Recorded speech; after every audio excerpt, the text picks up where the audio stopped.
Hey guys, আসসালামু আলাইকুম, welcome to my new blog. আজকের ভিডিওতে আমরা আলোচনা করব গরিব ঘরের রাজপুত্র 7 নিয়ে।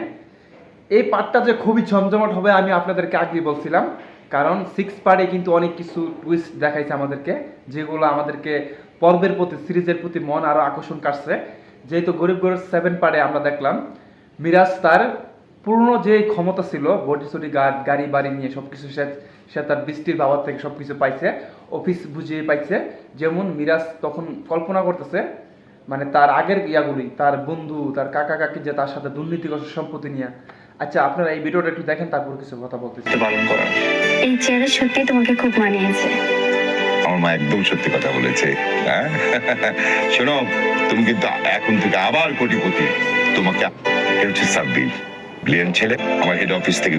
আচ্ছা, আপনারা তো ভিডিওটা দেখলেন, মিরাজ কল্পনা করতেছে তার পুরনো জীবনগুলো, বিশেষ করে যেটা আবার আগের মতনই তার একটা বন্ধু যেমন তার ম্যানেজার ছিল, এখানে কিন্তু তার একটা ম্যানেজার পাইছে। ওর নামটা আমি ভুলে গেছি, এটা তো আমি সবসময় চিনি, তার নাটকও দেখি।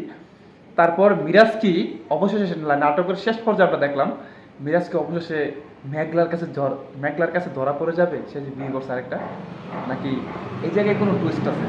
আমার মনে হইতেছে মিরাজ মেঘলার কাছে ধরা পড়বে না, মানে আমাদেরকে আকর্ষণটা করাভাবে কাটছে, যেটা আগামী 8 নাম্বার পর্বে আমাদেরকে দেখতে হবে।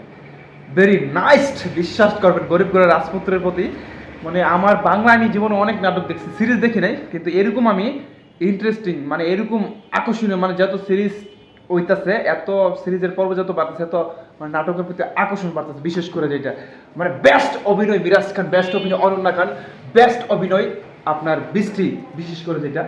আর হ্যাঁ, জায়গায় মিরাজের যখন মিরাজের ওয়াইফ মানে মেঘলা ওষুধ নিয়ে চুরি করে আসতেছিল, তাকে যখন ধরছে, মিরাজকে ফোন দিচ্ছে, যখন মিরাজ গাড়ির থেকে নামলো এন্ট্রিটা নিয়ে, মিরাজের হয়তো ওই পোশাক নাই, মেঘলা কিন্তু দেখে পুরো হতভম্ব হয়ে গেছে, মানে এটা কি হইলো, আমার জামাই না সব হারিয়ে ফেলছে, তার কাছে দিয়ে আবার সব কিছু ফিরে আসছে। এই ভিডিওটা দেখেন গাইস, ভিডিওটা দেখার পরে চ্যানেলটা সাবস্ক্রাইব করে দিয়ে পাশে থাকবেন। ভালো থাকবেন, আসসালামু আলাইকুম।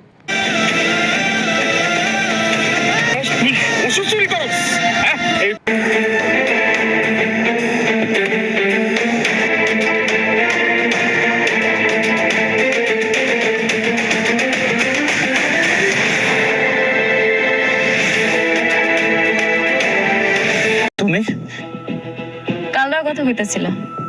কই? আমি তো কারোর সাথে কথা বলছিলাম না। আমি স্পষ্ট দেখছি তুমি ভিডিও কলে কাল রাত